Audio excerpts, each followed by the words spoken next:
آپ صلی اللہ علیہ وسلم کے ایک صحابی نے تو آ کے آپ سے کہا اللہ کے نبی میں جب تک آپ کو دیکھتا نہیں ہوں کھانا بھی نہیں کھاتا. پیار ہے نا, ہم سب کو اللہ کے نبی سے پیار ہے. کیوں جی؟ اگر ہاتھ کھڑے کروانے تو برا تو نہیں مانیں گے؟ جس کو اللہ کے نبی سے پیار ہے وہ ہاتھ کھڑا کرے. پھر چہرے پہ داڑھی کیوں نہیں آتی؟ میرا بھی تو ایک سوال ہے نا. اگر اللہ کے نبی سے پیار ہے تو چہرے پہ داڑھی شیطان نہیں آنے دیتا. 3 بڑے تیرے دشمن ہیں, تو ان سے بچ جا, وگرنہ اب پچھتا ہے کیا ہوتا. سب سے بڑا دشمن تیرا اور میرا اپنا نفس ہے. یہ شیطان سے بھی بڑا دشمن ہے. چہرے پہ داڑھی کیوں نہیں رکھتا؟ دل ہی نہیں کرتا. لوگ کہیں گے مولوی بن گئے, بیوی تانے دے گی, رشتہ دار تانے دیں گے, دوست احباب تانے دیں گے, کوئی تو کی مولوی بن گئے. اپنی خواہش کی پیروی کرتا ہے, نعوذ باللہ من ذالک.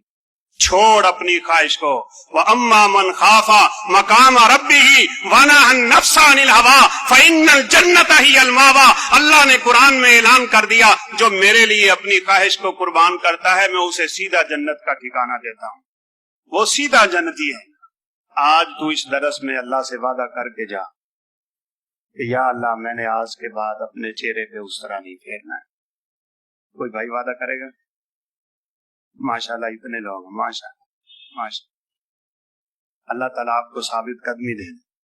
رسول اللہ صلی اللہ علیہ وسلم نے فرمایا من شیب شیبۃ فی الاسلام کانت لہ نورا یوم القیامہ.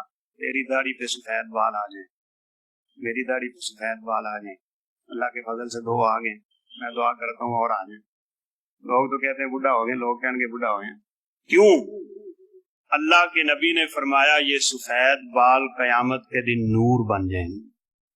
یہ نور ہیں, ان کو کیوں مڑواتا ہے, کیوں نالی میں پھینکتا ہے؟ اس پیسے کا کل قیامت کے دن حساب دینا مشکل ہوگا جو تو نے داڑھی مڑوانے کے لیے نائی کو دیے تھے, جو ریزر تو نے اپنی داڑھی پہ چلانے کے لیے دیا تھا, چاہے وہ 10-20 روپے کا کیوں نہیں ہے, لیکن اس کا حساب کل قیامت کے دن دیتے ہوئے تیرے پاؤں لڑکھڑا جائیں. افسوس ہوگا, ندامت ہوگی, پچھتاوا ہوگا, لیکن اس پچھتاوے کا کوئی فائدہ نہیں ہوگا. اللہ تعالیٰ ہمیں سمجھ نصیب فرمائے.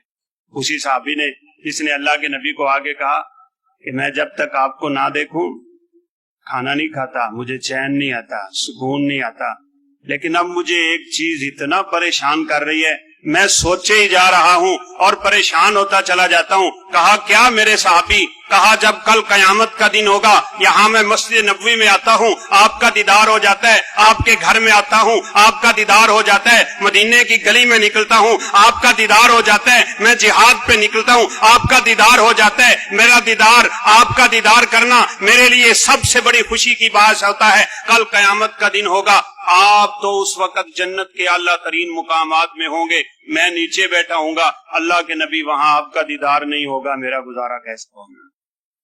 کیسا سوال ہے, خواہش کیسی ہے, سوچ کیسی ہے. ابھی یہ صحابی یہ بات کر کے فارغ ہوئے, رب کا قرآن اترا من یطع اللہ والرسول فاولئک مع الذین انعم اللہ علیہم من النبیین والصدیقین والشہداء والصالحین وحسن اولئک رفیقا. جو نبی کی اتباع کرے گا, جو نبی کی پیروی کرے گا, میرے نبی کے حکموں پہ اپنی زندگی گزارے گا, آپ کے حکموں پہ اپنی جان کو نچھاور کرنا اپنے لیے سعادت کا باعث سمجھے گا, کل قیامت کے دن میں اسے نبیوں کے ساتھ کھڑا کر دوں گا. فرمایا تو میرے ساتھ آ جائے گا, وہاں اللہ تجھے میرا ساتھ نصیب کریں گے. اللہ ہم سب کو بھی یہ نعمت نصیب فرمائے, اللہ ہم سب کو یہ ساتھ نصیب فرمائے.